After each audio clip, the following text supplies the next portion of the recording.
Should I turn it off now? Yes. Okay.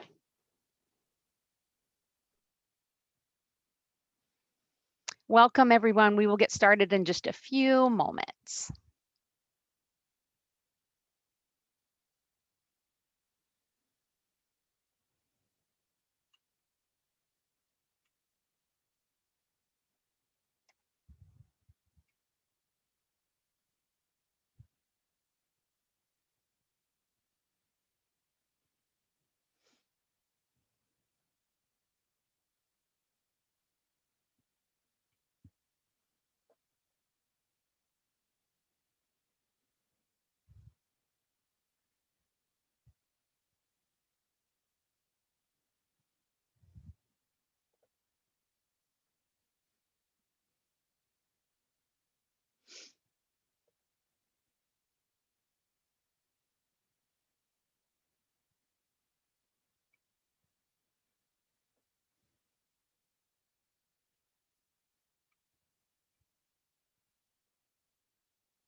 Welcome, everyone. We'll start in just a few minutes. We'll give a little more time for people to join.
Well, good evening and welcome, everyone. We are so glad that you're joining us tonight for the School of Education webinar. My name is Cindy Hilliard. I'm an enrollment coordinator here at Regent University, and I'm joined by my colleague, Caitlin Irvin, and she's going to be working the Q&A tonight and the back, and we are also joined by Dean Kressig and Dr. Elizabeth Hunter from the School of Education. So I want to go over a little bit of housekeeping before we start. Most of you have probably used Zoom platform before, but if not, there's a couple things you want to be aware of. There is a chat feature located most likely at the bottom of your screen. That is where you can tell us where you're from or where you're joining from. And then also that is going to be where Caitlin is going to put a lot of important webinar links that you can find out more information about Regent. And then we also have a Q&A box down there. And the Q&A box is where you're going to want to put any questions that you have during the webinar. Then at the end, we will answer those questions live. And then if your questions are of a private nature, we can also type those out and answer them privately. So we have both of those options available. At the end, we will stay on for just a little bit longer if you have more questions, but we're going to try to be respectful of everybody's time and not stay on for too long. So I'd like to introduce Dean Kressig. Dr. Kressig has been a faculty member of the College of Arts and Sciences since 2013. And he assumed the role of the School of Education Dean in July of 2018. Over his 27 years of instructional and school leadership experience, he has served as a teacher, a coach, a school principal, and a university department head. We are also joined by Dr. Elizabeth Hunter. She earned her EDD in 2005 in special education and communications from Regent, and she's been involved in numerous publications and presentations in her areas of expertise and holds honors and awards for her contributions in both fields. Dr. Hunter has 20 years of experience in the field of special education, and she has dedicated her life to students with exceptional needs and those who teach them. So I'd like to go over a little bit about who we are. So Regent is a private Christian university. We are led by our three core values, which are excellence, innovation, and integrity. And our motto is Christian leadership to change the world. What sets Regent apart is our commitment to Christian education, and we are here to kind of combine faith and reason. So it is our mission to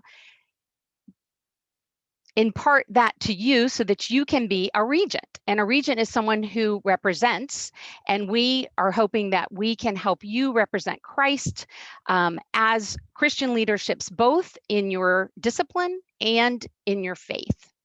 We are extremely accessible. We have classes online, we have classes in person, and we have a very generous transfer policy.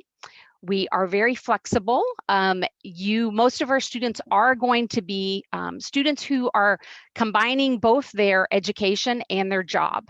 So our faculty are there to support you. Most of them are going to give you their cell phone numbers. They are going to care about you as a person and want you to succeed in this program. We are in the top 5% of the most affordable private Christian colleges in the nation, and we are committed to your success as a student and making it affordable for you to attend Regent. You're going to see a little bit later, we have been awarded many accolades, outside awards and accolades for our high quality education. Our faculty are very esteemed and very accessible. So it's a great combination for you. And as I mentioned, we are a Christ-centered university, which we think makes all the difference in the world. So now I'm going to turn it over to Dean Kressig, and he is going to take you through, and then he will actually hand it over to Dr. Hunter. Thank you, Cindy. And great segue there. I love what you said about the balance between work and then coursework at the graduate level.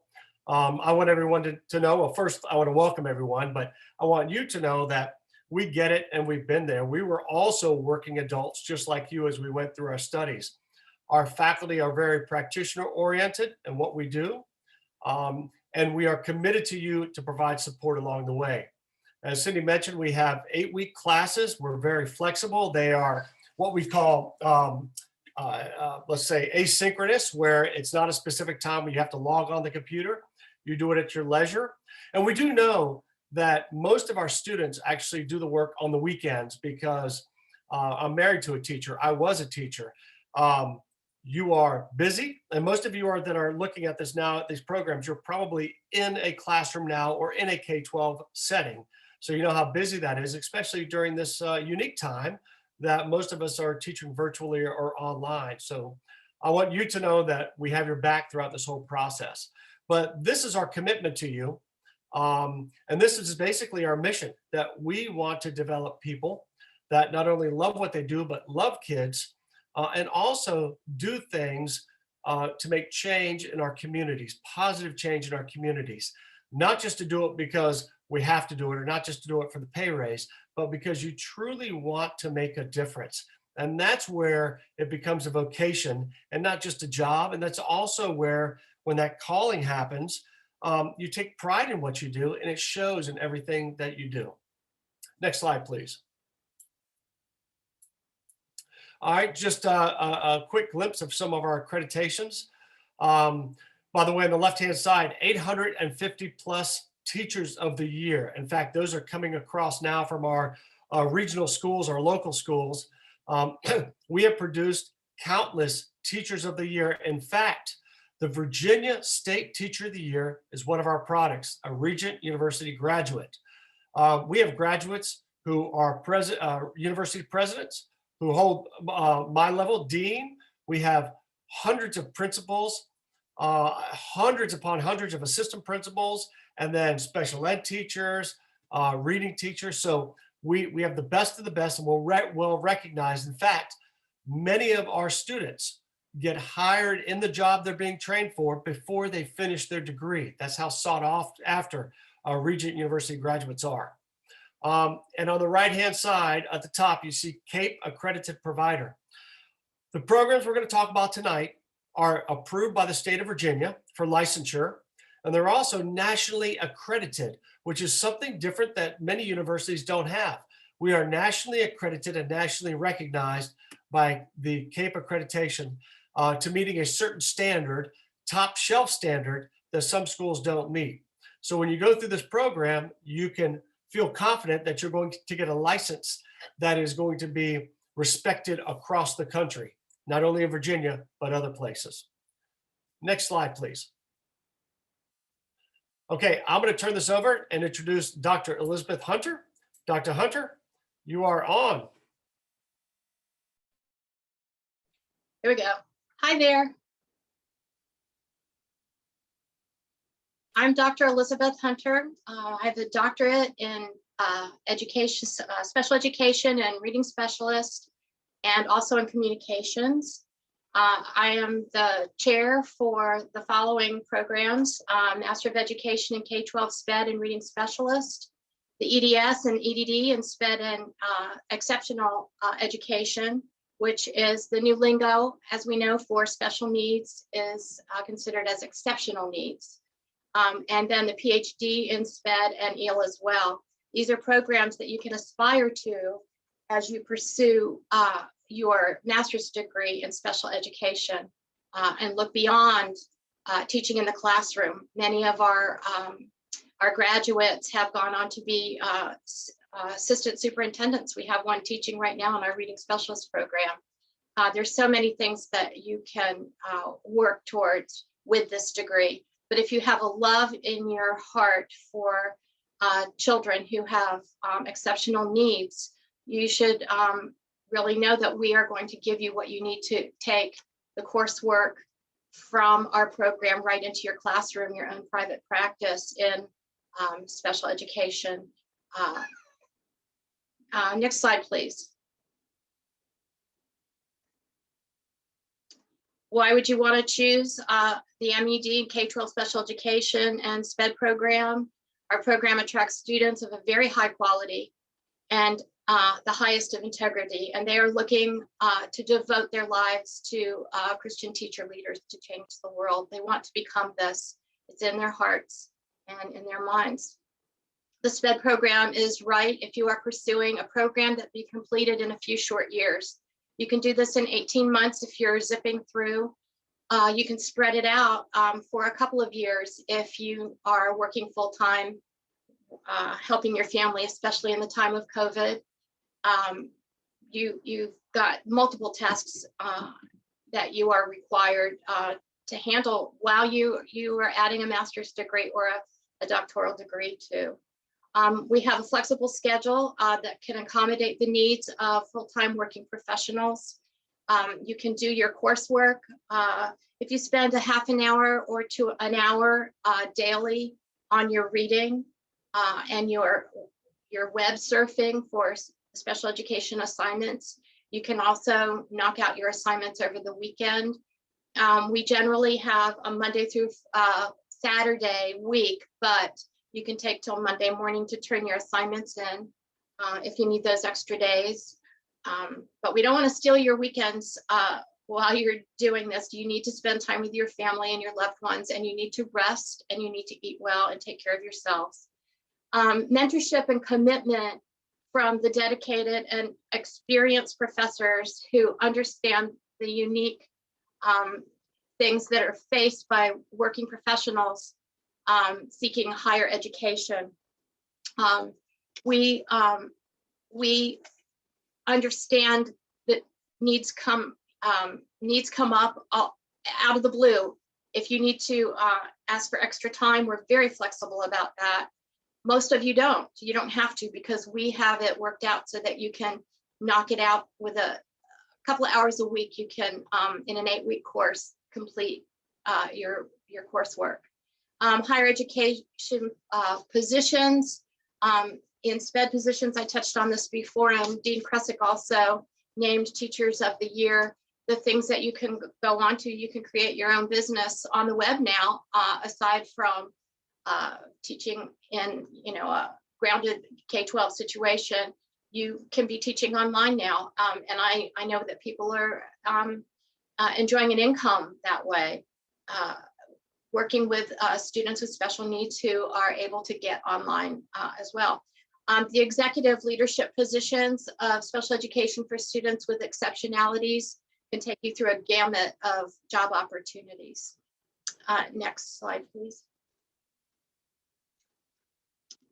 What topics will you be studying?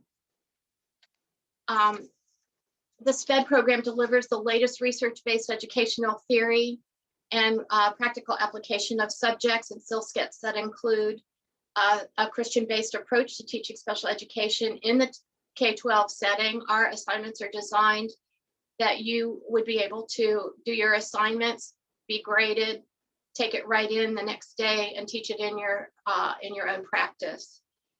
As Dean Kressig mentioned, we are accredited, and we are licensure and non-licensure, so that what you are learning in your class with us is dictated by the VDOE. They literally tell us what we have to teach, what we can teach, so that you are getting what you need to be a licensed special education teacher.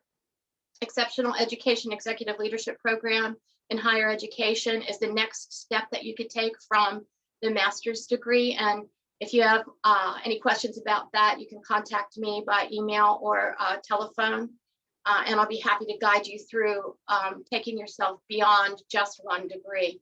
The licensure programs, again, meet all the VDOE standards. Next slide, please. What are some success stories? As I mentioned before, Regent University School of Education SPED programs produces superior, well-prepared leaders, and there are hundreds of them who have received Teachers of the Year awards. We have special education and reading specialist award winners who came through our programs, and they are running their the reading specialist programs within their schools, and are recognized locally as well as nationally. The Regent University School of Education's existing relationships with districts and schools help to secure positions. We have people emailing me. I'm the director of a program. They email me looking for students who are about ready to graduate. Our reputation precedes us or your graduation date. They come to us looking for people like you. And you're going to be well equipped to step directly into the classroom or whatever leadership role that you are pursuing in your school or in your district or in your state. And also we hold reciprocity across the United States, so that when you graduate, if you have to move to another state, your degree will be accepted as licensed secured. So if you run into any problems, if that's the case, please contact us immediately. And we have a team who will work towards making sure your paperwork goes through easily and quickly, if the state you're in is questioning our degrees. Next, please. I'd like to introduce Dr. Kurt Kressig. He's already spoken, but he's the chair of the Math Specialist Programs, MS and EDS. Hey, thank you, Dr. Hunter. You're welcome. Let me just say a few things, follow up what Dr. Hunter said. All of these programs, although the Virginia Department of Education prescribes kind of what we should be teaching because there are regulations, and when I say regulations, this is state law, we have to teach this. Math specialist programs across universities in Virginia teach the same thing, but we do it better, and we are more practitioner oriented, understanding that you need a skill that you can go out and do the job. So our math specialist program is at the master's level and the EDS. It's basically the same courses, although the EDS is more rigorous. It's halfway to your doctorate. And when I say we're practitioner oriented, a lot of the courses in the math specialist program are functional courses as far as teaching you how to coach not only students, but also how to coach elementary teachers to teach math better, to coach maybe an Algebra 1 teacher in middle school or geometry teacher.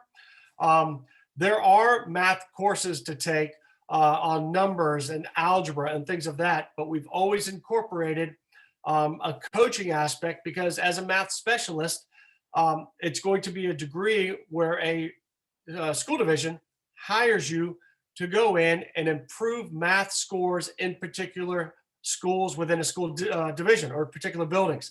Just like here, there are numerous districts around here, school divisions, and let's say a local school division has 2 schools that are lagging behind in not only SOLs, but benchmark math scores.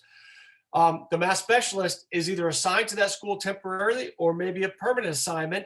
And then you take the faculty through teaching math, how to do it better, not just about one-on-one with teaching kids and doing small breakouts, but actually coaching a faculty and changing the culture of a school so that math is a focus point and everybody enjoys math. A few other things with this. These degrees, both the special ed and the math specialist program, they provide you economic mobility. And what does that mean? The economic mobility with a master's provides for most of you a stipend from your employer, whether it's a school division or another place. They pay more money for a higher degree.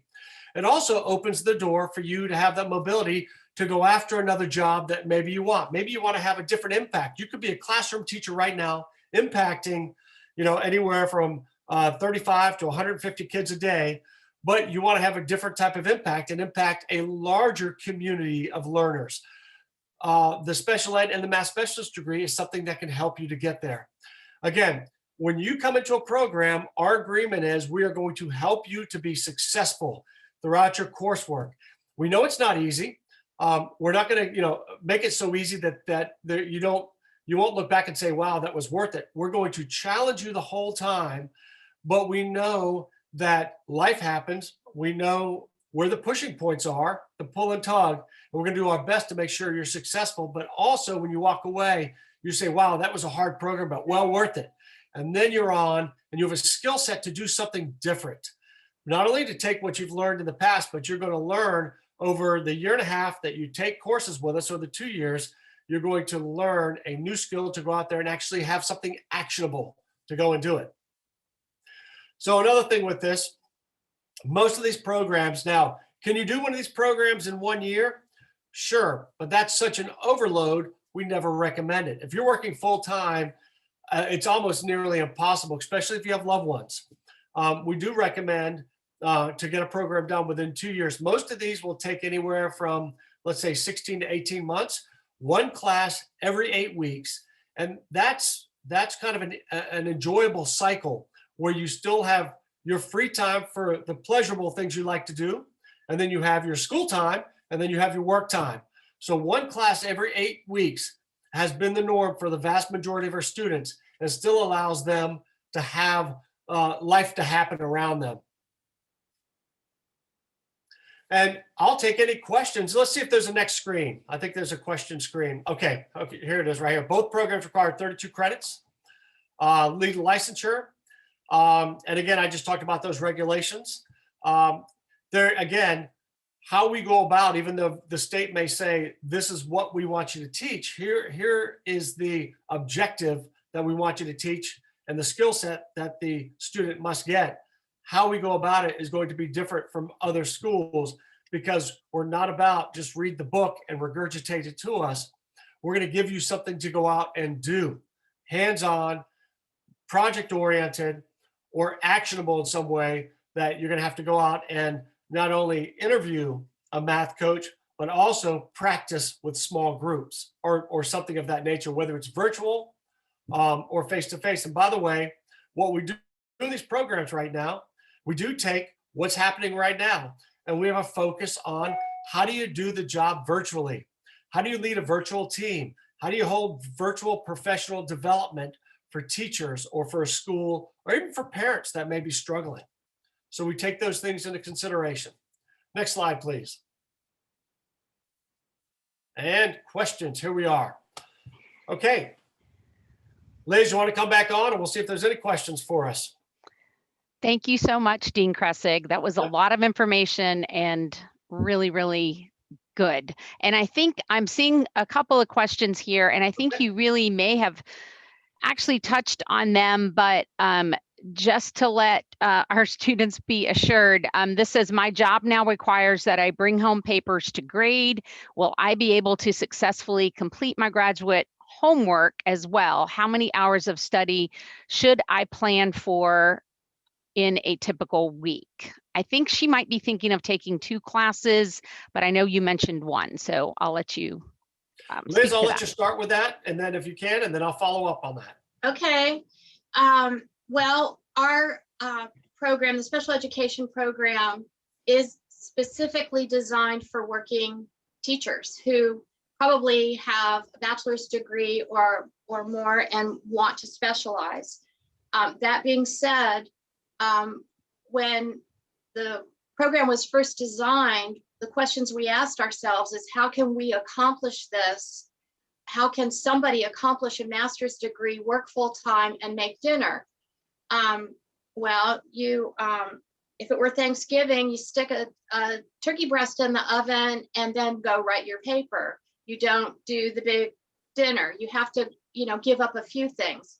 But on the other hand, if you can complete your discussion board for the week, and then you have 1 assignment every other week, about 3 assignments per 8 weeks, and they're designed to be able for you to do your reading, to do your write out your assignment, answer the questions, and submit it in a week's time or 2 weeks' time. And if you want to work ahead, you can even do that. But it's specifically designed that if you just pace yourself for 8 weeks, week 1 is just a meet and greet.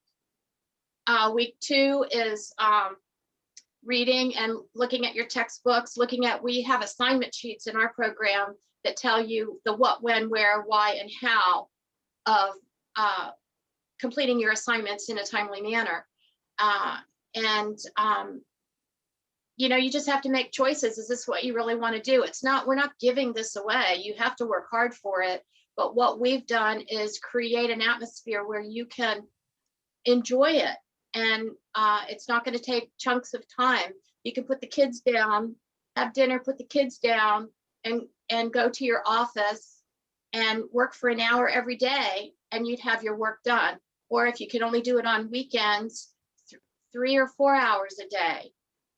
It's so flexible. And if you ask your professor what their guidelines are and tell them what you're about, I want to hear what your situation is so we can work with you. Yeah, that's great, Liz. Yeah. Okay. Another thing too to keep in mind, all of our classes, and we're still moving in this direction, but we want to set up a rhythm. So in the math specialist, as the rhythm moves forward, your assignments would be due Sunday night. We don't have them due on a Thursday night or Tuesday night. That'd be pretty stressful to come home from work and you've got PTA, and then you're trying to rush and submit something online. We allow you to take the full week or even more so, and by midnight on Sunday. And we found that midnight on Sunday is the best time for our students, or by midnight, not at midnight, but by midnight, to submit the assignments, because during the week, things do happen. Sometimes we have late meetings, or we have, like I said, some sort of evening activity. But once you get on that rhythm and understand that, okay, I've got to get this done by, let's say, Sunday, and your professor helps you to say, okay, here's your month calendar. We have this due coming Sunday. Today is Wednesday. So what steps do I have to do from now until Sunday if I've got something due? I need to carve out time tomorrow, maybe 2 hours after supper to do some reading. Friday morning, I'm going to get up early before work and do a little bit of work, or even on the weekends. A lot of students, they set the alarm. They're up at 7. They work from 7 o'clock until about 11 o'clock in the morning and get the bulk of their work done. And that's okay. It's what's going to work best for you. But anyone that's going to endeavor it or start a new program has to consider those things. Look at your schedule and then map it out. And I'm talking the Franklin Planner or something like that, where you can go in there and say, honey, I'm doing work right now. I can't cut the grass. I need this hour free. And talking with your loved ones that, hey, these are the times that I need unobstructed time. And Dr. Hunter can attest to this. When you work on a dissertation, when you're getting your doctorate, you are immersed in that literature or whatever for hours at a time. And one disturbance and it kind of could throw you off. So my wife and I, we both, when we were getting our doctorates, there were certain times where I had the office to myself with the door shut while she took the kids, and certain times where I did that. It's the same thing with this. You start a program. It's a rigorous program, but it's worthwhile and it's well respected. But you're going to put in the time, but you're going to enjoy the learning. This is where lifelong learning comes into play, where you enjoy what you're learning because you're learning something new that's going to be applicable for something down the road that's going to give you that economic mobility, whether it be a pay raise, a new job, a new setting, what have you. Thank you so much, Dean Kressig. And we actually have a question from Kathy, who is saying, I'll be attending using your career switcher program. Does the information that you shared does the information that you shared for this program that you're talking about in regards to the ability to get your work done? Yeah. So I guess that was an awesome way to answer it. So let me just say this.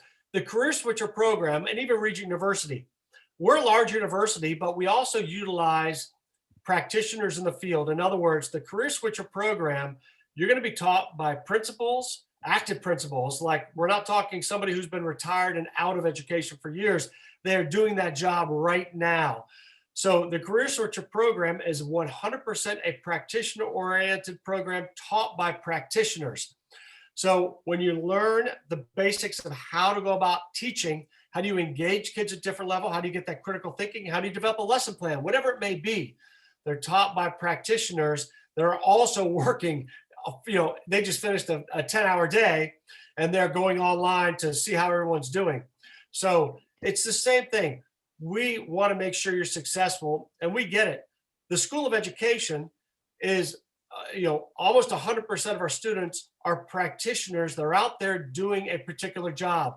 They're not necessarily scholars that are at home, that are wealthy and don't need to work. We know everybody's working a hard job day in and day out, working with kids or something else. So we make sure when you sign on and decide to start a program, it's a contract between you and us, and we will do everything we can to make sure that you're successful. You do your part, we'll do our part. And together, we will see you at graduation. And again, that's when doors open for you. Perfect. Thank you so much. And one final question, which I know we did touch on, and Caitlin can maybe put a link to this. is there reciprocity with other states for the licensure that I will receive? And I know Dr. Hunter did mention this, but maybe the student just needs to be reassured. Yeah, Liz, you want to follow up on that? Sure. Yes, we hold reciprocity across the United States, and there are only a few states in the middle of our country that require one extra course that we don't teach as an individual course. And believe me, the content for that course is touched on throughout our program. So you're getting the information. I joke about this. It's one of the I states like Illinois, Indiana. They want you to do it's a family type of course. We just don't teach that. We teach special education. So if you were to graduate and go to one of those states, you were questioned, all you have to do is send it back to us, and our licensure people write the letter, show proof that you have had the content and passed the content, and it is part of the degree that the Virginia Department of Education assures that you will obtain if you do what we ask. And it's a licensure program. Or you could have a non-licensure special education degree that's based on your teaching license. So we've got you covered. We've got your back. No worries. And if you have any questions, again, just call me or email me, and I will be right on the phone to speak with you about it. Yes, I've just put up a Get Connected slide as well. Thank you both so much for all of your information and sharing, and to respect everyone's time. We were just talking about all of that. We will in just a few seconds here in the live portion of our webinar. But if there are any other questions, we will stay on the backside here for a little bit to answer those. So please, if you have any questions, now is the time to put them in the chat or the Q&A so we can get those for you. And then just feel free to reach out to any of us here at Regent. We are excited. I've always heard that, time is going to pass, whether you start your degree or do these goals or start with these things that you have or not. So, we are here to support you, and we are ready to help you get started. So thank you, Dean Kressig and Dr. Hunter, so much for joining us and giving us such great information tonight. And we will turn off our videos and say goodnight and just hang for a couple more minutes if you have questions. Thank you so much for joining us. Yep. Bye-bye. Good night, everyone.